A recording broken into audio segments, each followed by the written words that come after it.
দীর্ঘদিন অসুস্থ থাকার পর গত শনিবার রাতে না ফেরার দেশে পাড়ি জমান দেশের বরেণ্য সঙ্গীতশিল্পী ফরিদা পারভীন।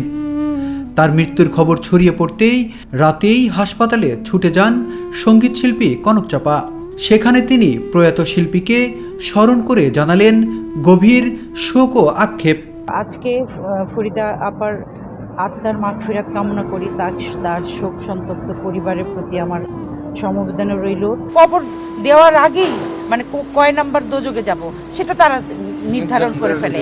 কনক চাপা বলেন, ফরিদা পারভীন আপা লালন গীতিতে যে জনপ্রিয়তা সৃষ্টি করেছিলেন পুরো জায়গাটি তিনি শূন্য করে নিজের সঙ্গে নিয়ে গেলেন। যারা লালন গীতি শুনতাম ফরিদা আপাকেই শুনতাম। মূলত যারা লালনের আখড়ায় গান করেন তাদের গান একরকম আর ফরিদা আপার গান আরেক রকম। লালন গীতিতে যে জনপ্রিয়তা তৈরি করেছিলেন সেটা আসলে পুরো জায়গাটাই উনি শূন্য করে একসাথে ওনার নিজের সাথে নিয়ে চলে গেলেন। এই শিল্পী বলেন, শুধু লালনের কথা বললে তাকে ছোট করা হবে। তার কণ্ঠ অনবদ্য, রয়েছে মায়া।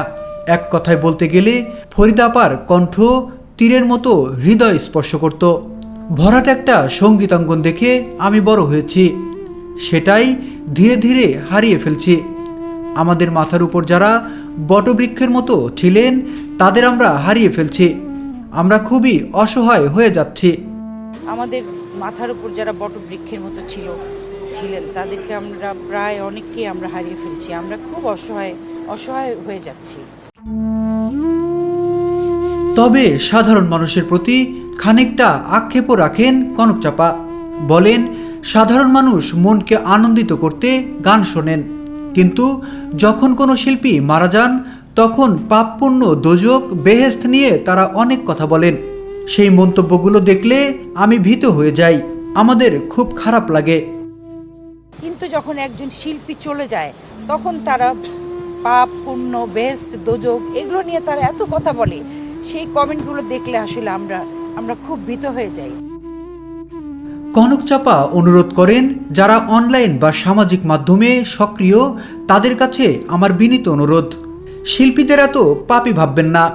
আমাদের দেশে পাপ অনেক জায়গায় আছে, ভিন্ন ক্ষেত্রে আছে, কিন্তু আমরা শিল্পী, আমরা শুধু গান করি। আমাদের ঘুষ খাওয়ার জায়গা নেই, দুর্নীতির জায়গা নেই, মিথ্যাচার করার জায়গা নেই, আমাদের অন্যায় করার জায়গা নেই। শিল্পীরা একমাত্র জাতি যাদের কোনো ঘুষ খাওয়ার জায়গা নাই, দুর্নীতি করার জায়গা নাই, যাদের মিথ্যাচার করার জায়গা নাই, যাদের অন্যায় করার জায়গা নেই। আমরা শুধু গান করি। কি বলবো? উল্লেখ্য, সদ্যপ্রয়াত ফরিদা পারভীন বেশ কিছুদিন ধরে অসুস্থ ছিলেন। কিডনি সমস্যা, ডায়াবেটিস সহ নানা শারীরিক জটিলতায় ভুগছিলেন তিনি। সম্প্রতি বছরের 3 দফায় হাসপাতালে ভর্তি হয়ে চিকিৎসা নিতে হয়েছে তাকে। সবশেষ 2 সেপ্টেম্বর মহাখালীর ইউনিভার্সাল মেডিকেল কলেজ হাসপাতালে ভর্তি করা হয় ফরিদা পারভীনকে।